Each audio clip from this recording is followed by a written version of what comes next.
Buenos días, vamos a comenzar con el tema 5 de reacciones redox. Como ustedes saben, toda reacción redox implica una transferencia de electrones entre dos átomos, al cual definimos como el átomo que cede los electrones es quien se oxida y el átomo que recibe esos electrones es quien se reduce. Lo importante es saber que para que ocurran las reacciones redox tienen que estar siempre presentes los dos elementos. Estos son elementos que pueden ser parte de un compuesto inorgánico u orgánico, pero lo importante es que los dos estén siempre presentes, aquel que se oxida como el que se reduce. Si no, la reacción de transferencia de electrones no sería posible. Un ejemplo sencillo es un trozo de zinc en estado de oxidación cero, digamos acá, que en presencia de una solución de cobre más 2, tenemos al zinc que se reduce porque pierde esos electrones, pasa de un estado de oxidación cero a un estado de oxidación más 2, mientras que ese par de electrones que se dio lo tomaría el cobre más 2, capaz de reducirse, ¿sí? Y pasa de su estado de oxidación más 2 a un estado de oxidación cero. Si sumamos ambas reacciones, podemos llegar a la que tenemos acá abajo, que es la reacción global, redox, en la cual están involucrados la especie que se oxida y la especie que se reduce. Lo importante es que la cantidad de electrones que se dé un compuesto o un elemento tiene que ser igual a la cantidad de electrones que recibe el otro compuesto. Y la suma hace que esa cantidad de electrones transferidos se cancelen, de reactivos y productos. Para poder hacer un seguimiento de la cantidad de electrones transferidos en una reacción redox y conocer la estequiometría real entre los reactivos, es importante poder definir desde un principio cuáles son los números de oxidación de cada elemento, tanto cuando actúan como reactivos y como productos, porque eso nos va a permitir determinar la cantidad de electrones que se transfieren en la reacción. Y estos son datos importantes a la hora de querer utilizar las reacciones redox para una aplicación analítica, como ya vamos a ver en varios ejemplos. El estudio de los procesos redox o reacciones redox, en este caso, son muy importantes porque están involucrados en muchos fenómenos de la naturaleza, como por ejemplo algunos de los que puedo mencionarles rápidamente es la oxidación de metales frente a cambios ambientales, el proceso celular, la fotosíntesis, donde se consume dióxido de carbono, la oxidación de nutrientes cuando se oscurece la, la manzana frente al medio ambiente también, implica una reacción redox que ya vamos a ver más adelante, o la oxidación de combustibles, entre otros, ¿sí? Para poder definir el número de oxidación de un elemento vamos a analizar dos casos. Vamos a comenzar con una reacción óxido-reducción de un compuesto iónico, que es la formación en este caso del óxido de magnesio. Vamos a identificar cuál es el compuesto que se oxida, cuál es el compuesto que se reduce. El magnesio como elemento metálico sabemos que su número de oxidación es 0 y para formar el óxido de magnesio se convierte en más 2, el número de oxidación, por lo tanto pierde 2 electrones el elemento y es el que participa de la reacción de oxidación. Mientras que el caso del oxígeno molecular, cuyo número de oxidación ya saben que es 0, va a ser el que toma ese par de electrones de la oxidación y se reduce de 0 a menos 2 para formar el compuesto iónico. Entonces, en este caso podemos estar escribiendo las semirreacciones que involucran ambos procesos, el de oxidación y el de reducción. En este caso tenemos el magnesio en estado 0, productos, cada átomo de magnesio para pasar a estado de oxidación más 2 pierde 2 electrones, acá balanceando masas y cargas. En el proceso de oxidación se pierden 4 electrones por cada átomo de magnesio. Mientras que en el caso de la reducción tenemos el proceso de ganancia de electrones por parte de los átomos de oxígeno. Sumando ambas semirreacciones, podemos buscar llegar a la ecuación global, acá sumamos todas las especies presentes en reactivo y todas las que están presentes en producto, ¿sí? Ya después de haber hecho el balance de masa y carga. Como las especies que se repiten tanto en reactivos como en productos las podemos balancear, entonces acá llegamos a lograr la ecuación global, donde los electrones de densidad no están presentes y donde los iones, magnesio y oxígeno, con sus nuevos estados de oxidación, forman este compuesto iónico que es el óxido de magnesio. Acá es importante analizar que durante la reacción de oxidación, el elemento que se oxida pierde los electrones y su número de oxidación aumenta. Mientras que en el caso de la ecuación o el proceso de reducción del elemento, acá ganan los electrones cedidos por el otro elemento metálico, en este caso, y su número de oxidación disminuye de 0 a -2. Bien, entonces tenemos claramente una transferencia de electrones en el proceso definido de oxidación y reducción. Ahora vamos a analizar una reacción también identificada como óxido de reducción, pero de un compuesto molecular. Si ustedes recuerdan de la química general, que tenemos la formación de ácido clorhídrico y el dióxido de azufre, en este caso los compuestos moleculares no transfieren completamente sus electrones, sino que es una transferencia parcial. Sin embargo, se considera una reacción redox porque de alguna forma los números de oxidación de estos elementos también cambian.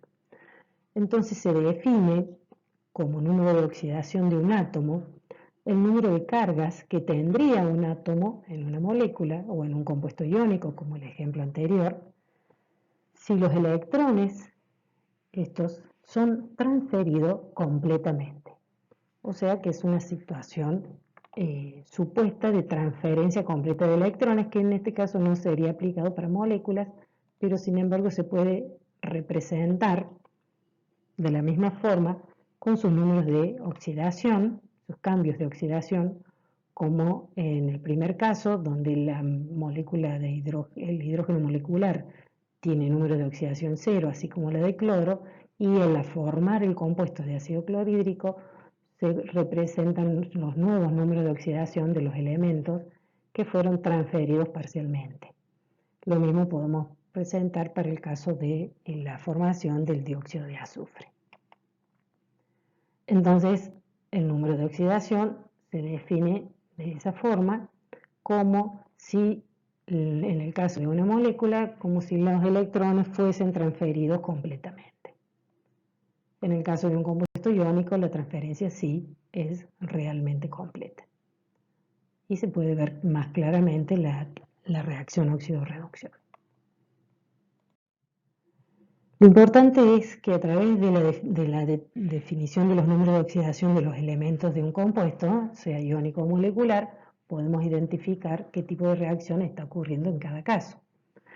Entonces, primero lo que hacemos es analizar los números de oxidación de los reactivos, compararlos con los números de oxidación de los productos obtenidos, y si se observa un cambio de número de oxidación, entonces participará de una reacción redox, y si no, la reacción será de otro tipo, como puede ser una reacción ácido-base, en este primer caso, mientras que en este otro ejemplo, si analizamos los números de oxidación de cada elemento, el aluminio es +3, el cloro -1, el potasio 0, vemos que ahora los números de oxidación de los productos cambiaron para el aluminio de +3 a 0, para el potasio de 0 +1 y para el cloro sigue siendo -1. Por lo tanto, acá el proceso óxido-reducción ocurre entre el elemento del aluminio y el potasio. De esa forma, demostramos nosotros que en este caso el proceso o la reacción involucrada es una reacción redox.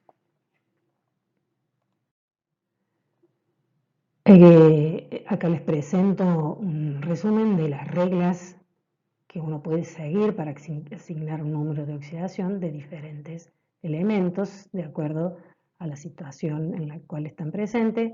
Si son parte de un compuesto iónico o de un compuesto covalente o molecular, los números de oxidación típicos de distintos elementos. Esto se lo dejo para que ustedes lo vayan analizando en forma de los elementos libres o como parte de diferentes moléculas para que vayan repasando y analizando los números de oxidación en cada caso.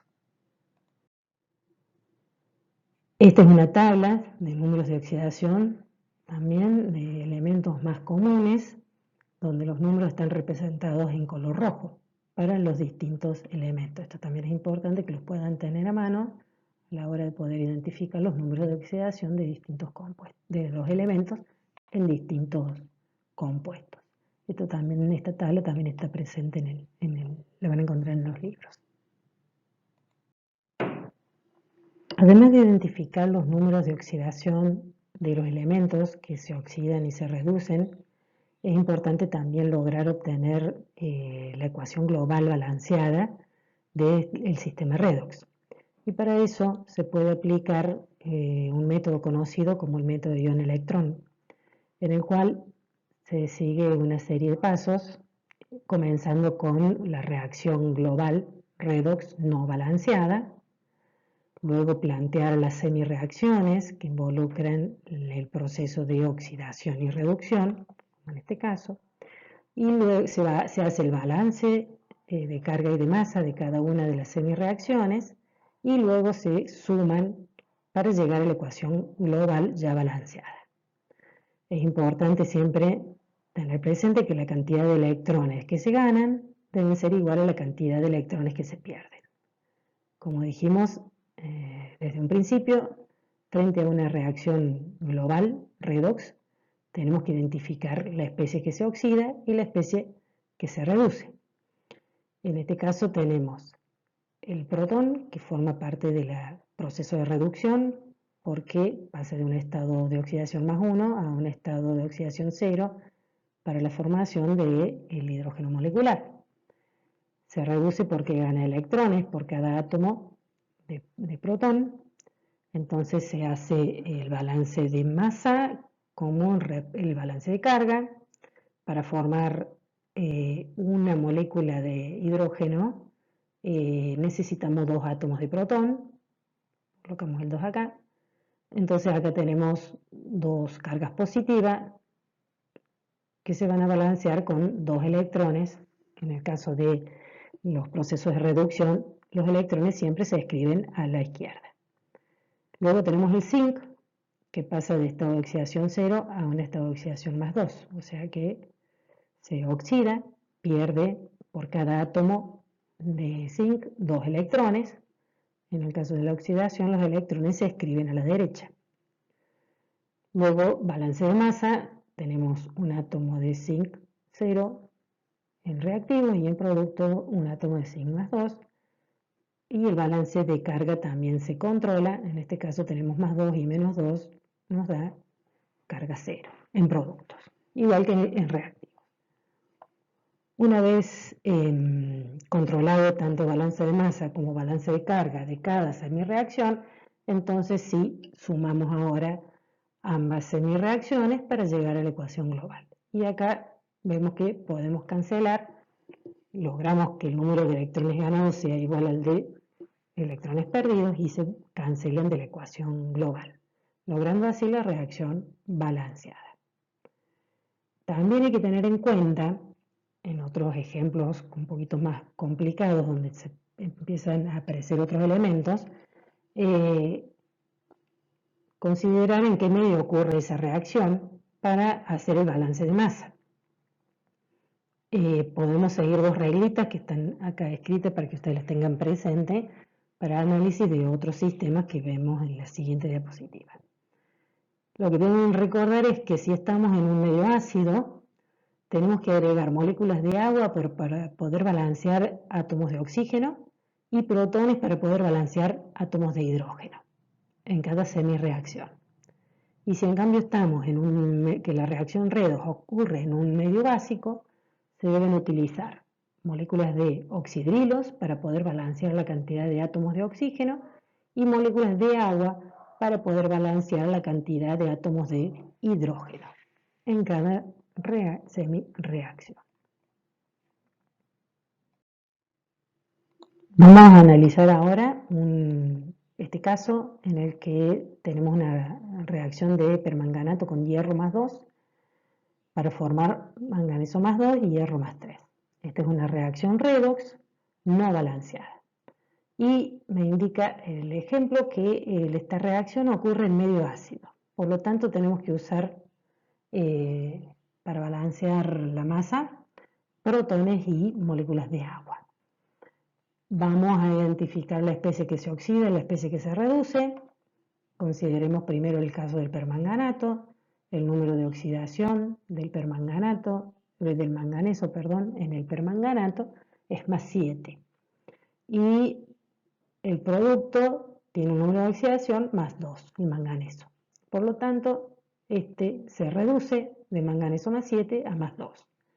La cantidad de electrones que pierde para la reducción, que gana para la reducción, para ir de más 7 a más 2 es 5 electrones. Como es la reacción de reducción, escribo los 5 electrones a la izquierda.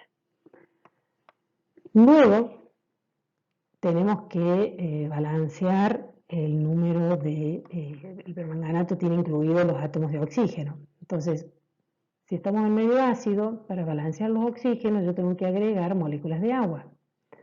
Entonces, si yo tengo 4 átomos de oxígeno en reactivos, para balancear los átomos de oxígeno voy a colocar en producto 4 moléculas de agua para lograr 4 átomos de oxígeno.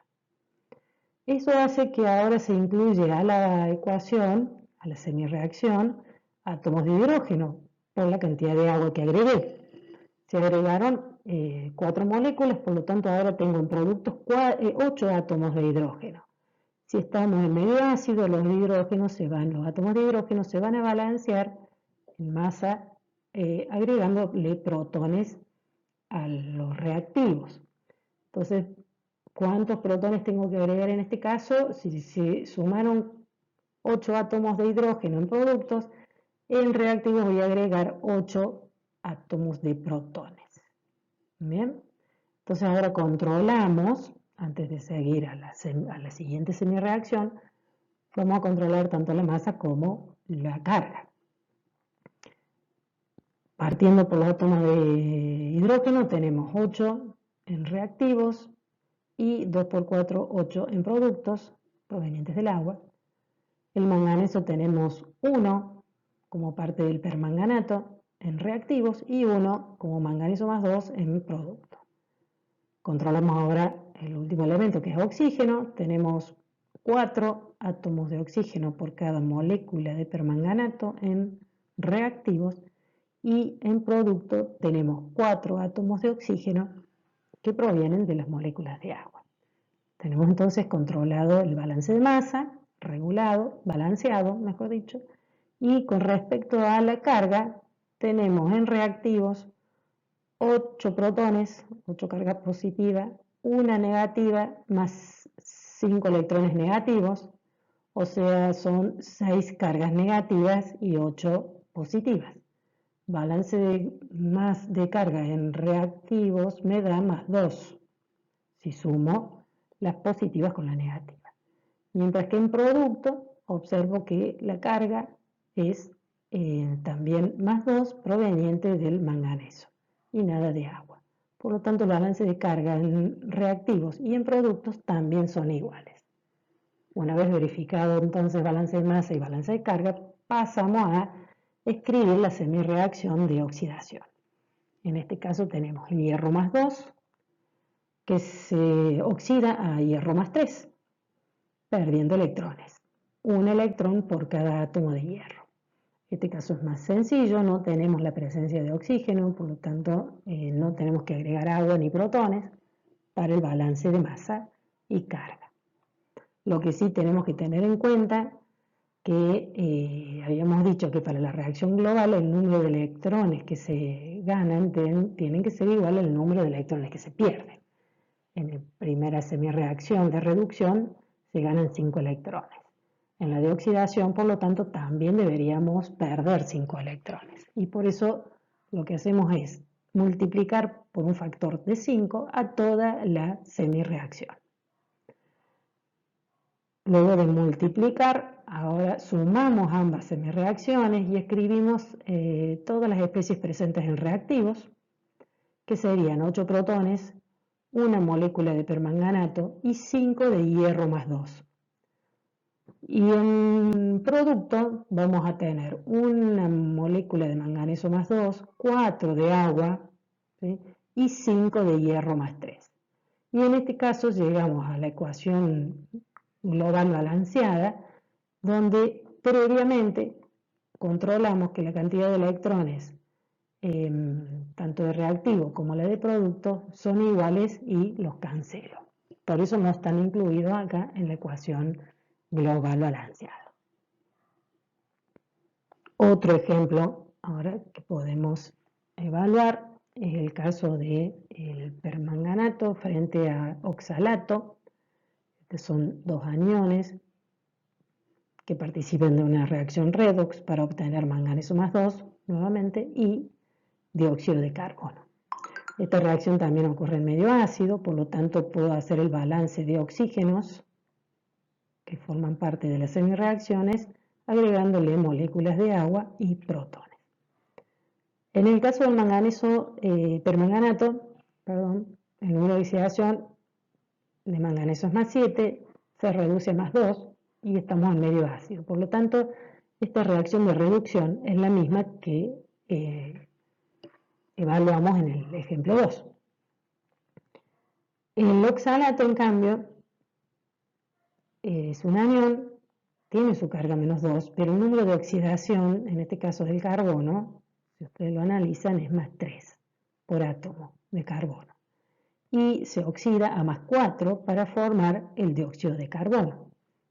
Recuerden que este es un compuesto molecular donde la reacción no es de transferencia completa de electrones, sino una transferencia de electrones parciales, pero podemos identificar los números de electrones como si ocurriese la transferencia total. Acá entonces ahora hacemos, una vez identificados los números de oxidación, escribimos la cantidad de electrones que se pierden en la oxidación en la ecuación a la derecha, y hacemos el balance de masa. Por cada molécula de oxalato tenemos 2 átomos de carbono, por cada molécula de dióxido de carbono tenemos 1, entonces colocamos un 2 adelante. Luego controlamos el número de átomos de oxígeno, en el oxalato tenemos 4 por cada mol y en el dióxido tenemos 2. Entonces con el 2 estequiométrico agregado adelante balanceamos también los átomos de oxígeno. Luego tenemos que controlar el balance de carga. Acá tenemos una molécula de oxalato con 2 cargas negativas en reactivo y en producto tenemos los 2 electrones negativos, lo cual el balance de carga quedaría 0 o igual en ambos casos, reactivos y productos.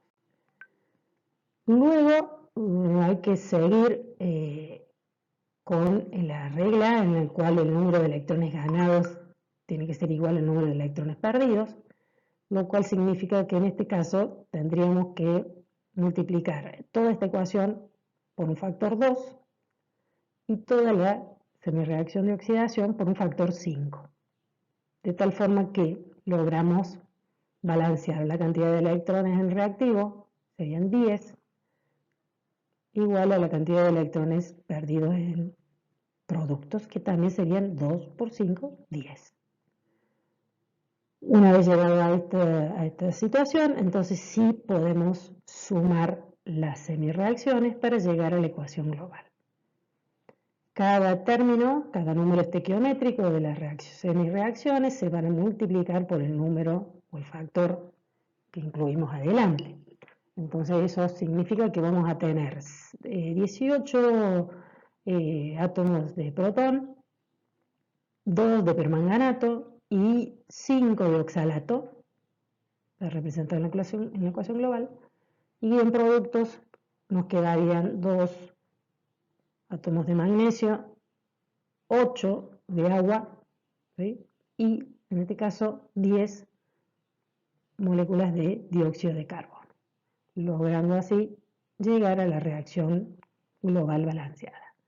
Nuevamente se puede controlar que el balance de masa y de carga sean los correctos. En este caso tenemos 16 cargas positivas y 2 negativas más 10 negativas son 12 negativas. Por lo tanto, como reactivo nos quedan 4 cargas positivas. Y en productos tenemos estas 2 moléculas neutras y tenemos 4 cargas positivas también del manganeso más 2. Por lo tanto, la carga de balance de carga fue correcto. Y lo mismo podemos hacer para controlar el balance de masa, que lo dejo para ustedes. Luego seguiremos analizando más ecuaciones óxido de reducción en distintos medios, ácidos y básicos. Ahora vamos a definir el peso equivalente y la relación entre molaridad y normalidad en reacciones redox.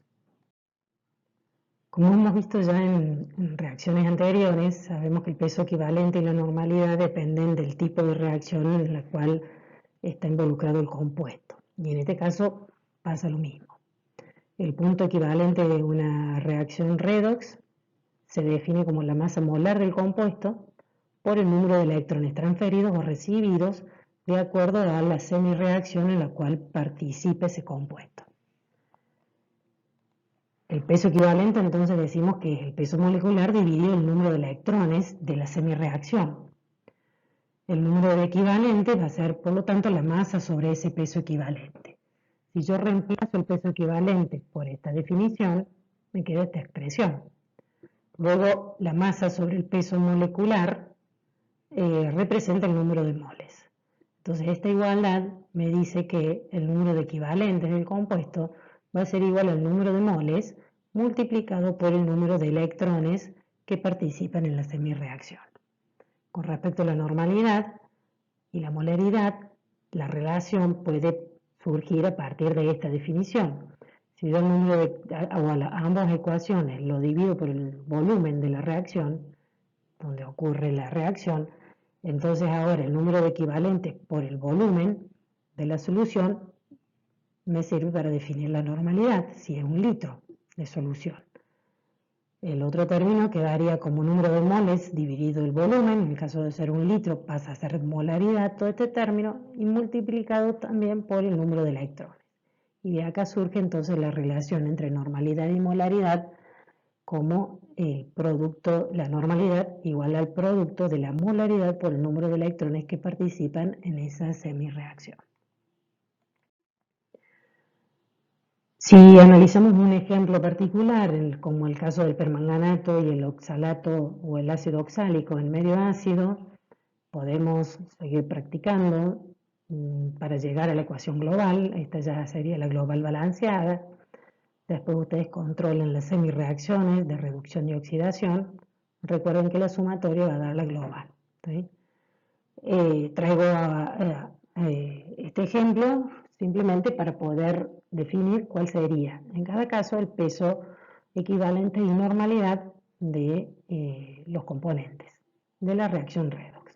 Por un lado tenemos el análisis para el permanganato, ¿sí? Un reactivo, y en este caso la del oxalato, que es el otro reactivo. El permanganato se reduce y el oxalato se oxida. Entonces, en este caso, el peso equivalente del permanganato va a ser el peso molecular dividido la cantidad de número de electrones que participa en la semireacción. Y en este caso, ya balanceada masa y carga, el número de electrones que participa en la reducción son 5 electrones. Entonces, el peso equivalente para el permanganato va a ser su peso molecular dividido 5. En tal caso, entonces, la normalidad se relaciona con la molaridad multiplicada por esos 5 electrones, que son también los que participan en la semireacción balanceada. Y en el caso del oxalato, la cantidad de electrones que participan en el proceso de oxidación es 2 para la ecuación balanceada. Entonces, el peso equivalente para el oxalato va a estar dado por el peso molecular dividido ese número de electrones que participen en la semirreacción. Y la normalidad va a ser igual a la molaridad del oxalato multiplicado nuevamente por el número de electrones que participan en la semirreacción de oxalato. Bien, acá lo importante es que tengan en cuenta que se consideran los electrones que participan en la semirreacción y no en la ecuación global.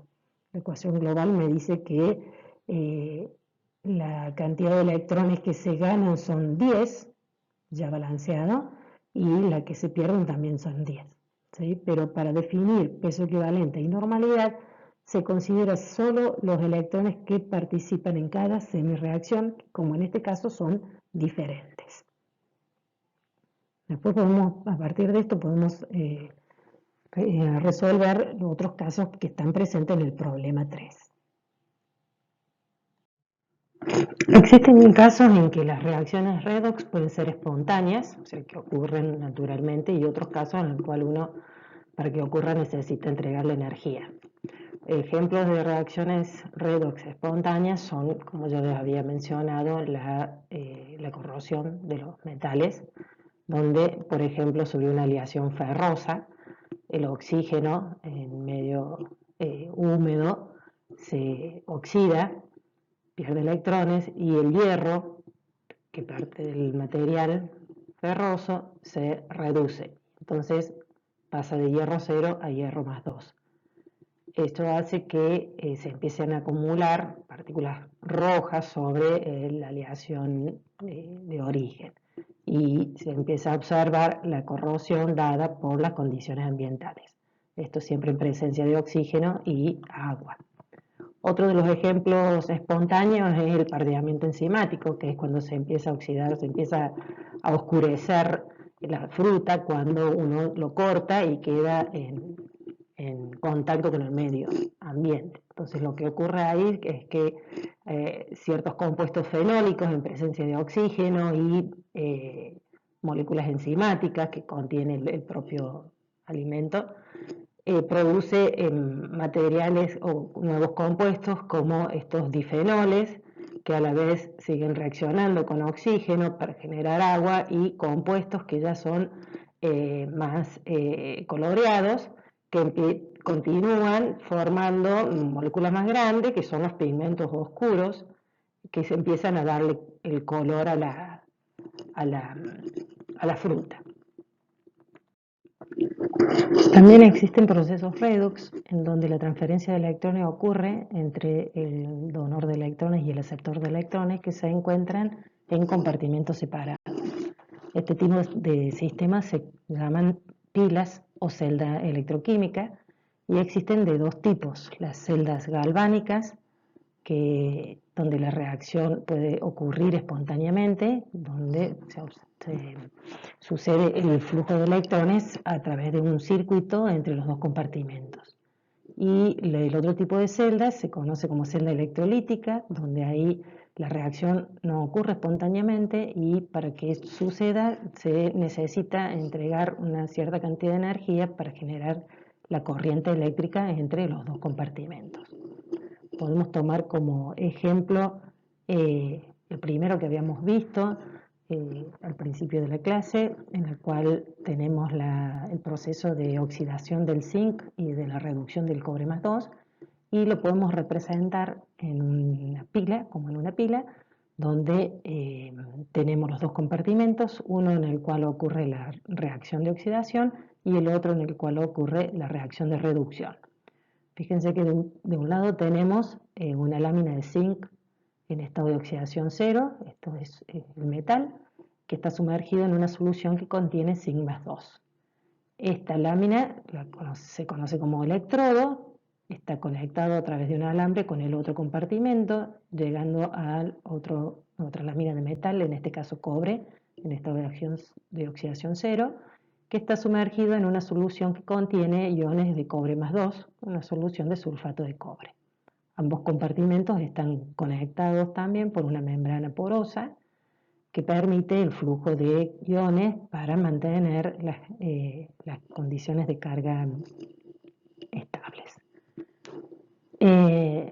Entonces, luego de haber planteado las semirreacciones de esta reacción global, podemos observar que el zinc, que en este caso sería uno de los electrodos, conocido como ánodo, donde ocurre la oxidación, pierde electrones que son transferidos hacia el otro compartimento, y al perder los electrones se generan los iones de zinc más 2, lo cual está representado en esta semirreacción.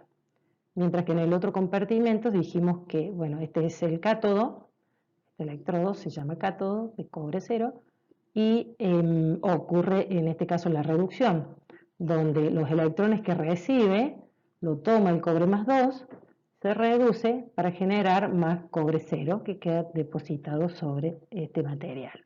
Y entonces ahí está representada la segunda semirreacción de reducción de esta pila o sistema redox. Esta es la ecuación global, que ya la habíamos analizado. Y bueno, para que esta reacción ocurra en uno u otro sentido, es necesario siempre tener en cuenta una cantidad de energía conocida como potencial de la pila. Este potencial de pila, que es la energía necesaria para que ocurra la reacción, está relacionada con la diferencia de energía libre de Gibbs.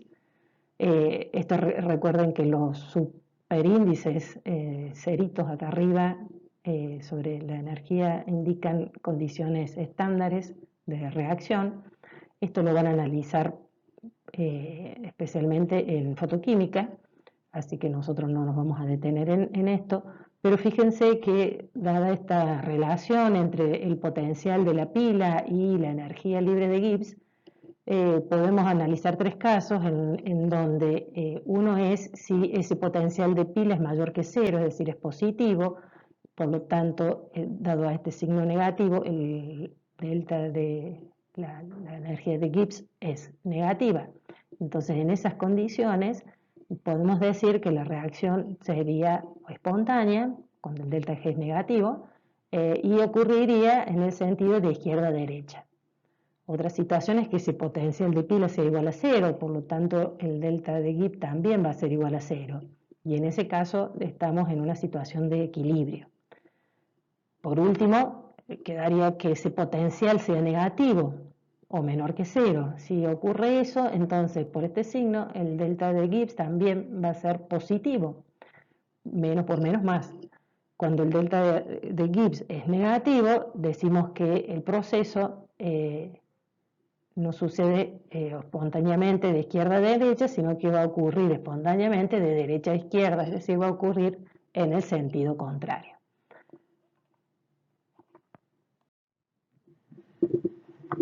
Las celdas galvánicas, dijimos que son las que donde las reacciones pueden ocurrir espontáneamente, se pueden representar a través de dos electrodos, que están cada uno en un compartimento separado. En aquel electrodo son estos metales que están en contacto a través de un alambre donde se transfieren los electrones, y llamamos a uno de los electrodos ánodos, que es donde ocurre la oxidación, donde se pierden los electrones, y el otro es el cátodo, donde ocurre el proceso de reducción, que sería el que toma los electrones. Las celdas galvánicas se pueden representar a través de cada uno de los procesos que ocurren en uno de estos electrodos. Esto se reconoce como pila de Daniels, donde se representa el elemento metálico en estado de oxidación 0 que se oxida zinc más 2. Este sería el ánodo, estaría representando la semirreacción que ocurre en el ánodo. Las condiciones experimentales también están incluidas. Y en el otro lado, en el otro electrodo, que es el cátodo, ocurre la reducción del cobre más 2 a cobre 0. Y ambos sistemitas, como están representados acá, están separados por dos líneas paralelas que están indicando la presencia de esa membrana porosa o puente salino que está presente entre los dos compartimentos. ¿Sí? Por convención, para una pila galvánica o celda galvánica, se calcula el potencial de la celda o fuerza electromotriz de la celda, como la diferencia entre los potenciales necesarios para que ocurra la semireacción en el cátodo y en el ánodo. Recuerden que en el cátodo ocurre la reacción de reducción, mientras que en el ánodo ocurre la reacción de oxidación. Los potenciales o fuerza electromotriz es la cantidad de energía necesaria para que el proceso ocurra en ese sentido. Cuando mayor es ese potencial, el potencial de reducción de cada uno de los elementos, mayor tendencia tiene a reducirse. Por ejemplo, en el caso del zinc más 2 y cobre más 2, se plantean los potenciales de reducción de cada uno, se toman los valores de potenciales estándar que están tabulados, ya conocidos, lo podemos encontrar en el libro, y analizamos sus valores. Mientras más positivo sea, más grande en valor absoluto y con carga positiva, mayor tendencia tendrá a reducirse. Por eso en este caso, quien se reduce es el cobre más 2 y no el zinc, ¿sí? El zinc más 2. Por convención de UPAC, las reacciones de los electrodos siempre se van a escribir como reducciones, ¿sí? Siempre ganando electrones. Y los potenciales corresponden a la reacción de reducción también. Si esta reacción la planteamos en forma invertida, recuerden que los valores de potenciales o energía también invierten su signo. Eso hay que tenerlo en cuenta. También si queremos determinar el potencial de una celda en condiciones estándar, es decir, presión de una atmósfera y a una temperatura de 25 grados centígrados, el potencial de la celda se representa siempre con el cerito acá arriba, como superíndice, y dijimos entonces que va a ser la diferencia de los potenciales del cátodo y del ánodo. Estos son potenciales siempre de reducción, ¿sí? Son los que nosotros encontramos en la tabla y son potenciales estándar, es decir, son valores que están determinados en estas condiciones experimentales, a una atmósfera y a 25 grados centígrados. Por ejemplo, en el caso anterior de este ejemplo, tenemos que el potencial de la celda va a ser el potencial de reducción para aquella reacción que ocurre en el cátodo, que sería la del cobre más 2 a cobre 0, menos, como está acá el signo, lo conservamos, y el potencial de reducción que ocurre en el ánodo. Y en el ánodo ocurría la oxidación del zinc. Entonces, en este caso está escrita el potencial de reducción para la ecuación de reducción y reemplazamos este valor potencial estándar de reducción como potencial del ánodo. Hacemos la suma y el potencial de la celda para que esta reacción ocurra va a ser de 1,10 voltios. Para que la reacción de la pila o de la celda galvánica ocurra espontáneamente, recuerden que el potencial de la celda debe ser mayor o igual a 0. Y en ese caso la reacción será espontánea. Estas son tablas de potenciales de electrodos en condiciones estándar y como les dije están escritos siempre como reacciones de reducción, de la cual uno después tendrá que invertirlo en el caso que la reacción que ocurra sea oxidación. Pero de todos modos, para todas las reacciones de semirreacción, tenemos acá los potenciales correspondientes para que ocurran en las condiciones estándar. Esta era una parte de una tabla, las tablas son mucho más grandes con todas las posibles reacciones redox que puedan ocurrir. Vamos a ver ahora entonces cómo se determinarían los potenciales estándar de una celda si en realidad no estamos en condiciones estándar, ¿sí? Porque hasta el momento vimos solo en condiciones estándar el potencial de la celda y la diferencia de los potenciales de reducción que ocurren en el ánodo y en el cátodo. Pero cuando no estamos en condiciones estándar hay que tener en cuenta las nuevas condiciones en donde queremos que ocurra esa reacción. Y para eso surge la ecuación de Nernst, donde se determina un nuevo potencial de celda en función del potencial que tuviese en condiciones estándar y un segundo término donde se incluyen la relación de concentraciones de productos y reactivos y las condiciones experimentales como la temperatura, la constante de los gases, el número de electrones que participan en la reacción y una constante de Faraday que es parte de la ecuación de Nernst. Esto permite que el potencial de la celda se pueda calcular en condiciones diferentes a las condiciones estándar y va a estar dado por este segundo término.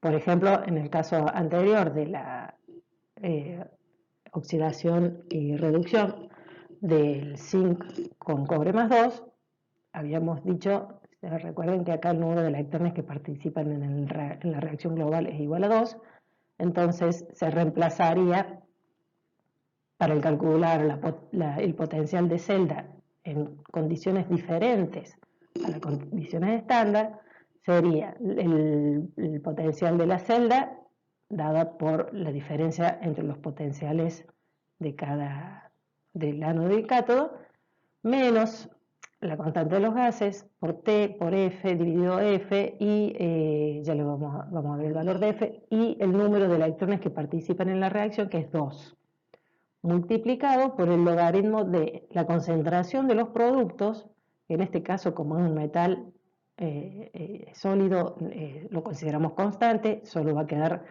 representada la concentración de los iones en solución del zinc más 2, dividido la concentración de los reactivos, que ocurre lo mismo, el zinc está en estado sólido, por lo tanto la constante va a estar representada por los iones de cobre en solución.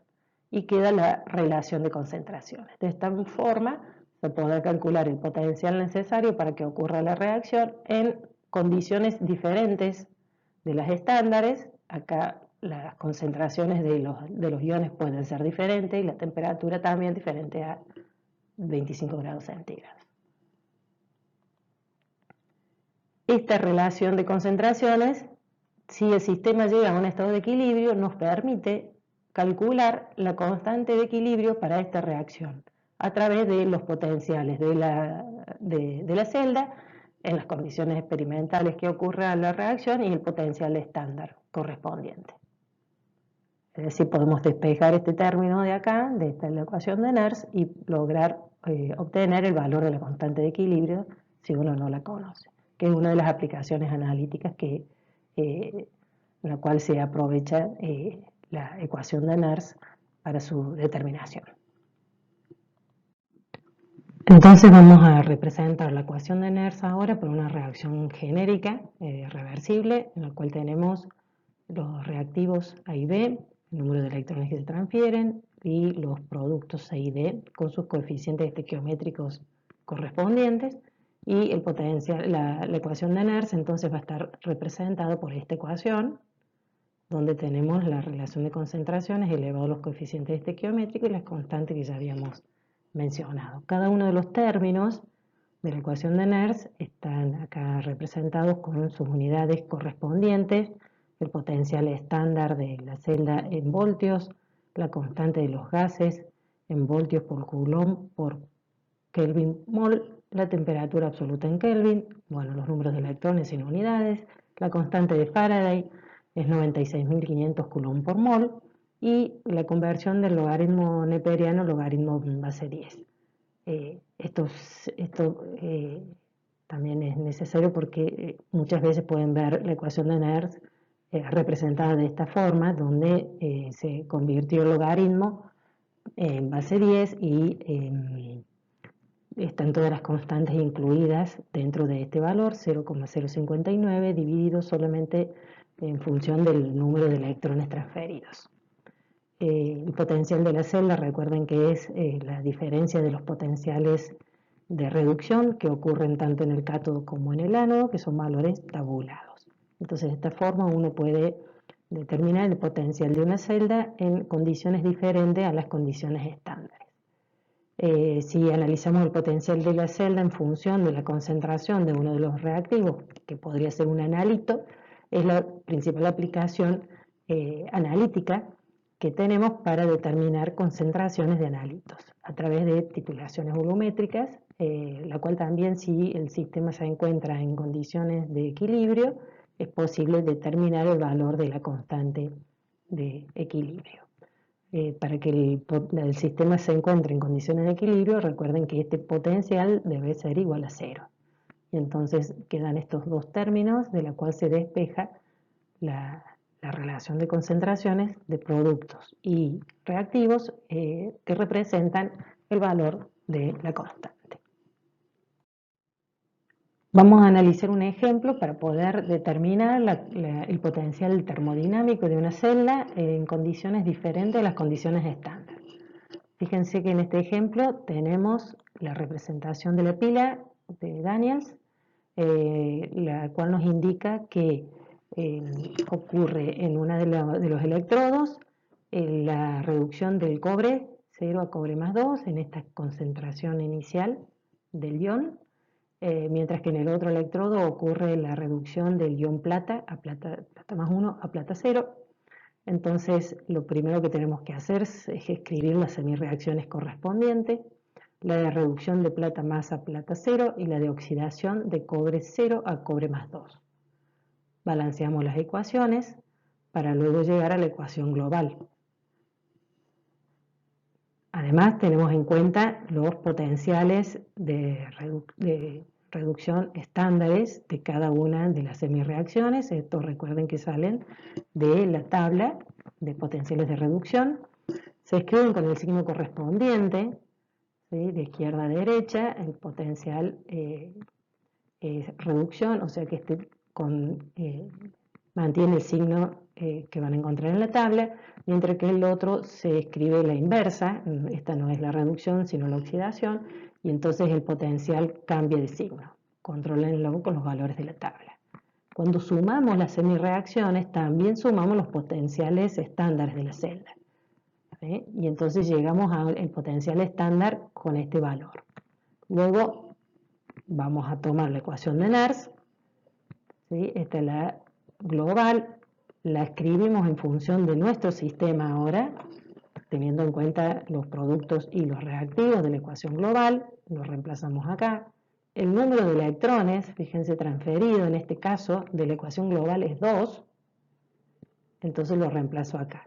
Este valor del potencial de la celda lo calculé, es el que obtengo de la suma de las semireacciones, también lo reemplazo las concentraciones iniciales de los iones, cobre más 2 y plata más, que eran, según la pila de Daniels, 0,02 molar en cada caso. Al reemplazarlo acá, entonces puedo calcular, en definitiva, el potencial de la celda, ¿sí? Donde se obtiene este valor, me da un valor de potencial positivo, por lo tanto, esta reacción debe ocurrir espontáneamente en este sentido, de izquierda a derecha. Ahora, este mismo análisis se puede hacer, pero en otro sentido, pero vamos a ver que llegamos siempre al mismo resultado. La otra opción para resolver el problema, consideramos el mismo sistema, sería plantear las dos semireacciones de reducción con los potenciales correspondientes, que los sacamos de tabla. Luego escribimos los potenciales de cada electrodo en función de los potenciales estándares, la cantidad de electrones que se transfieren en esa semireacción y la concentración de productos y reactivos. Calculamos el potencial del electrodo para el ion plata. Y hacemos lo mismo, pero para el cobre. Tenemos el potencial estándar, en este caso el número de electrones que se transfieren en la semireacción es 2 electrones, y reemplazamos también la concentración de las especies. Luego sabemos que, recordemos que el potencial de la celda, esto era la definición para condiciones estándar, pero se calculaba haciendo la diferencia entre el potencial de reducción que ocurre en el cátodo con el potencial que ocurre en el ánodo. En este caso vamos a utilizar la misma definición, pero ya para condiciones en las cuales no son estándares. Entonces, lo que hacemos es la diferencia de los potenciales de cada electrodo que calculamos previamente. Entonces, reemplazamos los valores calculados aquí y el resultado ven que nos da el mismo que en el caso anterior, un valor positivo, y por lo tanto la reacción volvemos a demostrar que puede ocurrir espontáneamente.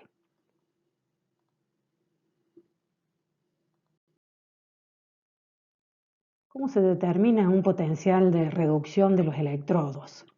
En primer lugar, recordemos que el potencial de una semirreacción o de una parte de la celda no podría ser determinada, no se puede eh, analizar en forma aislada, porque en una reacción redox siempre consideramos que la transferencia de electrones ocurre entre dos elementos diferentes. Entonces, para poder calcular el potencial de reducción de un electrodo, necesito considerar otro tipo de electrodo, un electrodo particular que llamamos electrodo de referencia, al cual le vamos a dar un valor de potencial constante igual a 0, y lo vamos a usar para determinar los potenciales relativos de los otros electrodos. Y de acá surge, entonces, si trabajamos en condiciones estándares, se va a lograr obtener, o se logran obtener los valores de los potenciales relativos de las celdas, de todos los sistemas redox que encontramos en la tabla en condiciones estándares. El potencial normal del electrodo es el potencial que se utiliza como referencia por convenio y se le asigna el potencial igual a 0. Ese electrodo está constituido de esta forma. Tenemos un alambre de platino que no participa en la semirreacción, está sumergido en una solución que contiene ácido clorhídrico 1 molar y al cual también se agrega, por otro extremo, el gas de hidrógeno a una atmósfera. La reacción de la semirreacción en este caso, o la transferencia de electrones, está representada por esta ecuación, que es una reacción reversible, y entonces puede aplicarse tanto como un electrodo donde ocurre como ánodo o como cátodo. Recordemos que el potencial va a depender de la temperatura, de la actividad y la presión de los gases en este caso. Y por lo tanto definimos el potencial de esta reacción con un valor de 0 voltios. A partir de este electrodo de referencia, entonces se construyen las celdas de dos compartimentos, donde en uno de ellos está el electrodo de referencia normal de hidrógeno y en el otro va a estar el sistema de la semicelda de aquel elemento que yo quiero determinar. Entonces, el potencial de la celda, en este caso, va a ser la diferencia de los potenciales de reducción, tanto para el cátodo como para el ánodo, y en este caso el ánodo sería la celda de referencia de hidrógeno, cuyo potencial lo definimos como 0, y el potencial de la celda entonces nos va a dar el valor directamente correspondiente al potencial del elemento en estudio. De esta forma también se plantean las ecuaciones de reducción y oxidación en cada caso. El potencial 0 es el que se determina mediante el sistema y el potencial de la otra semirreacción se toma como 0. Y de ahí se plantean sistemas similares para todos los otros elementos que participen en una reacción redox utilizando el electrodo de hidrógeno como referencia. De esta forma se pudo determinar los valores de potenciales de reducción de diferentes semiceldas que están todas tabuladas en condiciones estándares. Una de las aplicaciones analíticas que habíamos mencionado era la determinación de la concentración de un analito que participa en un sistema redox. Esto se puede seguir midiendo por potenciometría durante una titulación redox. Vamos a analizar el caso de este ejemplo, donde se quiere determinar la concentración de hierro más 2 utilizando una solución estándar de cerio más 4. Acá, fíjense que el hierro más 2 es el que se oxida, mientras que el cerio es quien se reduce.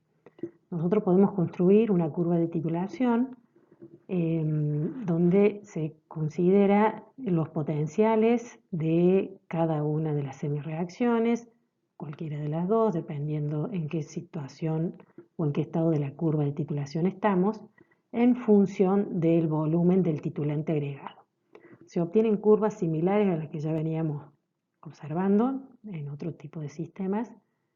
Y fíjense que el potencial en un principio, antes de iniciar el agregado del titulante, tiene un valor que correspondería a el potencial del hierro más 2 del analito que quiero determinar, porque sería la única especie que está presente en el sistema. A medida que vamos agregando volúmenes de serio 4 más 4, el potencial se puede calcular a partir de la concentración de las otras especies, ya sea hierro más 2 o algunas de estas dos que están apareciendo como producto. Seguimos agregando y llega un momento en el cual se va a observar un salto de potencial, el cual me va a indicar, obviamente, el punto de inflexión, el volumen necesario para llegar al punto equivalente. Y luego de ese salto, el potencial para la curva se puede calcular a partir de las concentraciones ahora de serio 4 que están en exceso, digamos, porque ya se consumió completamente el hierro. También se puede calcular a partir de estas dos especies que ahora aparecen en el sistema como producto. En general la que está variando en este caso después del salto del potencial es la concentración de serio 4. A partir de ella uno puede calcular el potencial del sistema.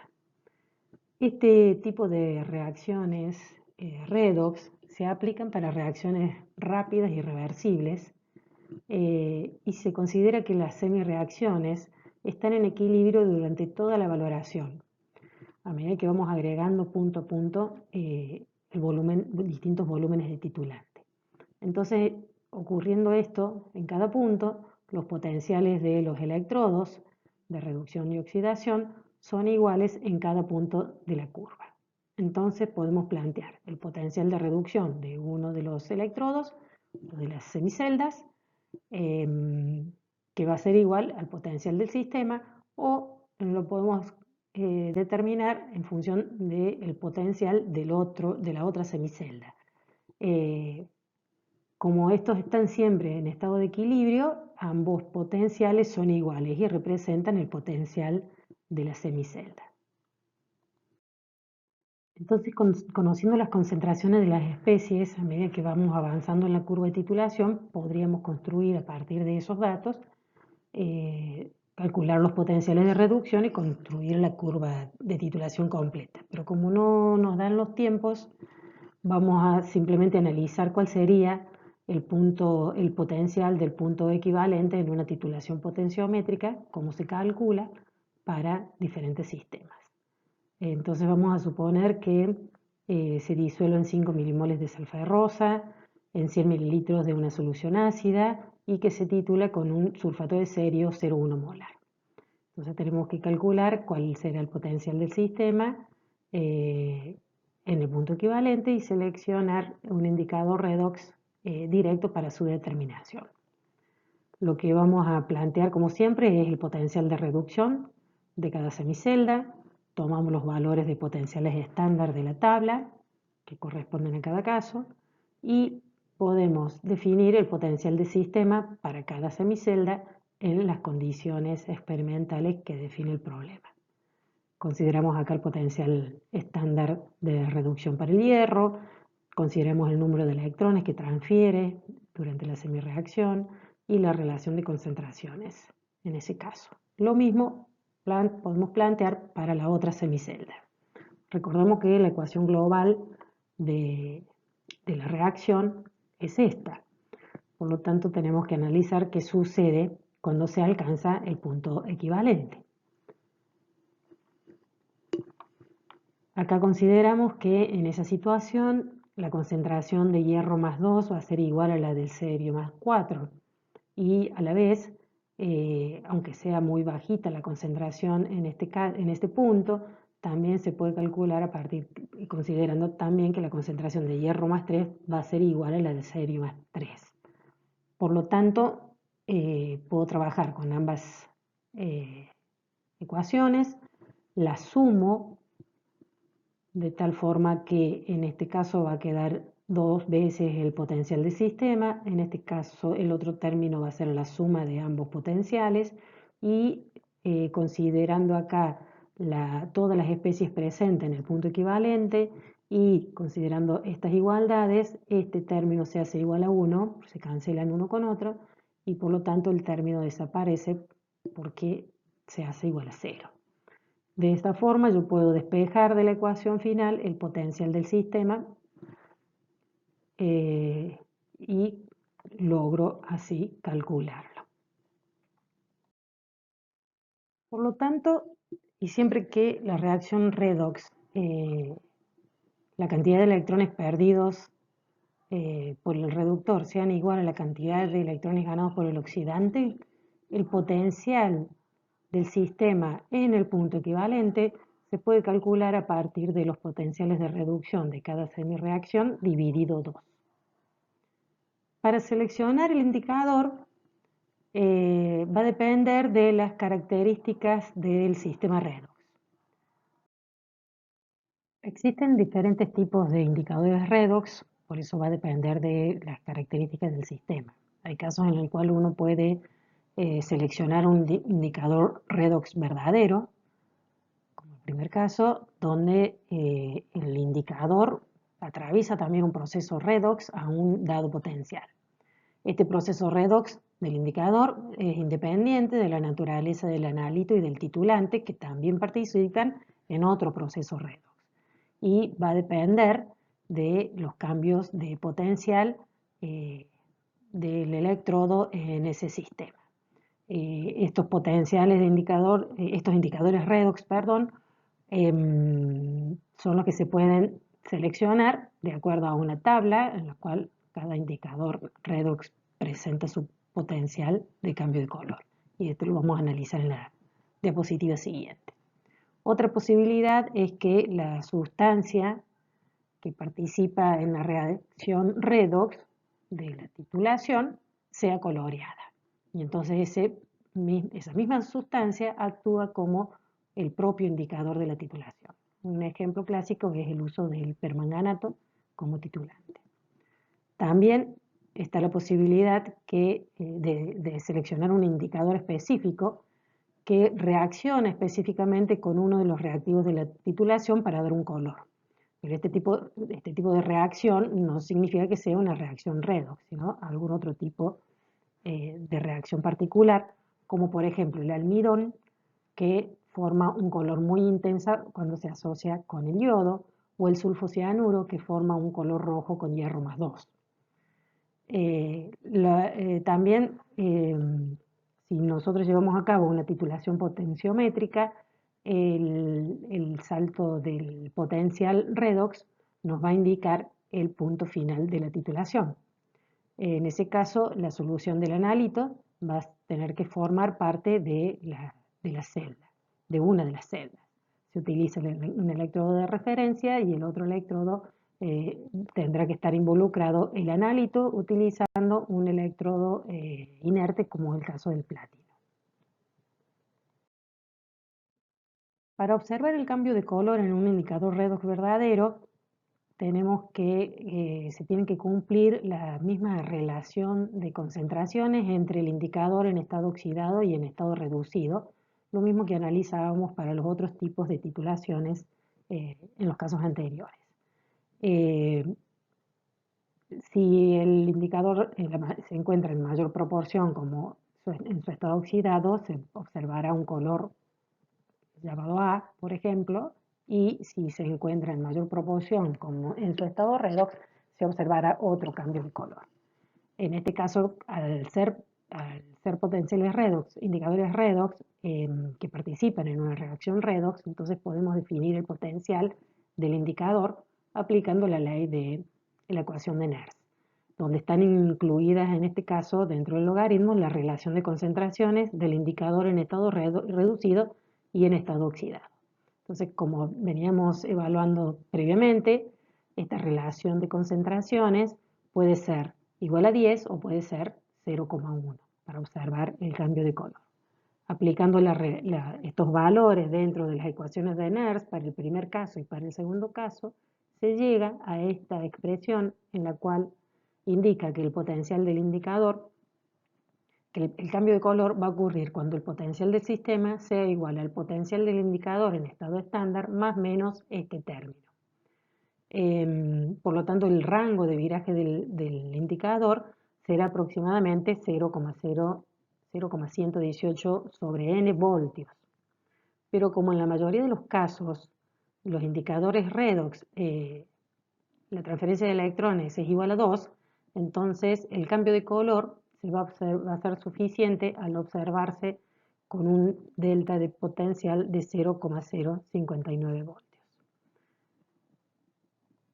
Luego entonces tomamos una tabla de indicadores redox en la cual se indican los cambios de color, el color del estado oxidado y del estado reducido y el potencial en el cual ocurre la transición de ese color en diferentes condiciones experimentales.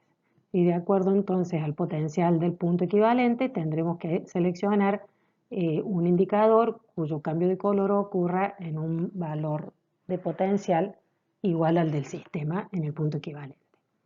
Podemos plantear después el problema 9 para aplicar estos conceptos. Por último, les voy a describir de forma muy simple una de las tipos de titulaciones que van a analizar en el laboratorio, que es la de determinación de la concentración de peróxido de hidrógeno en medio ácido utilizando como titulante permanganato de potasio. En este caso vamos a tener que plantear la reacción redox, balancearla a partir del método ion-electrón, o sea que vamos a escribir las semireacciones correspondientes a cada caso. Previamente, recuerden poder identificar los números de oxidación de cada una de las especies, ver el cambio de oxidación, la formación de producto correspondiente para poder escribir las semireacciones. Luego, recuerden que la cantidad de electrones que se pierde en una semireacción debe ser igual a la cantidad de electrones que se ganan en la otra. Balancear cada semireacción también teniendo en cuenta el balance de masa y balance de carga, y luego hacer la suma de las semireacciones para llegar a obtener la reacción global balanceada. En este caso, decimos que el titulante es el permanganato, una solución de permanganato de color violeta, la vamos a colocar en la bureta, mientras que en el Erlenmeyer vamos a colocar el analito, que va a ser en este caso un agua oxigenada comercial, para determinar su concentración y verificarla con respecto a lo que expresa el recipiente comercial. En este caso, el mismo permanganato, cuando empezamos a la titulación, reacciona rápidamente con agua oxigenada y por lo tanto pierde el color en la reacción hasta que se supera el punto equivalente y tenemos gotas de permanganato en exceso. Entonces, la solución inicialmente es de color transparente y al haber superado el punto equivalente se va a observar el cambio de color de la solución por exceso de permanganato. Nuevamente, como venimos haciendo en todos los casos, en el punto equivalente se considera que el número de equivalentes de permanganato o del titulante va a ser igual al número de equivalentes del analito. Y de ahí en más se podrá determinar la concentración molar o expresarla en la expresión de concentración que se requiere en cada caso.